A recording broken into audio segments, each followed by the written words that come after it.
వల్లభనేని వంశీ తీవ్రమైనటువంటి అస్వస్థత. నేను నిన్ననే ప్రస్తావించా, ఆయన ప్రాణాలకి భద్రత ఉందా?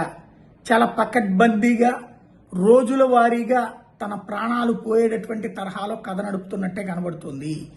తన అనారోగ్య తీవ్రత తెలుసు, అయినా కూడా అతనికి ఎలాంటి ఆరోగ్యకరమైనటువంటి వాతావరణం కల్పించకుండా ప్రయత్నం జరుగుతోంది.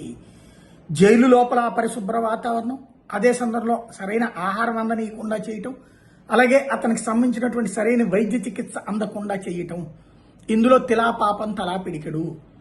ఖచ్చితంగా ఆయన మాటలను ఎవ్వడూ సమర్థించట్లేదు. అట్ ద సేమ్ టైం ఇక్కడ ఈ వ్యవహారంలో ఇప్పుడు ప్రాణాలు పోయే పరిస్థితిని సృష్టిస్తే సక్రమమేనా? ఇది నిరనే మాట్లాడుకున్నాం. ఇవాళ అతనికి కంకిపాడు దగ్గర నిన్న 2 రోజుల పాటు విచారణకి పిలిచారు కదా, ఆ విచారణ సందర్భంలో తీవ్రమైనటువంటి వాంతులు, మనిషి ఊపిరి తీసుకోవడానికి కూడా తీవ్రమైనటువంటి ఇబ్బంది పడ్డటువంటి పరిస్థితి. ఆసుపత్రికి తరలించారు.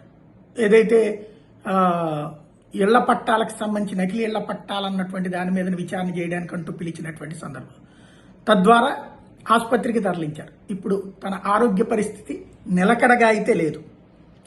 శ్వాసకు సంబంధించిన తీవ్ర ఇబ్బందులు ఉన్నాయని తెలిసినా కూడా ఈ స్థితి అన్నటువంటిది జరుగుతోంది. మరి వంశీ కోలుకుంటాడా లేదా చూడాలి.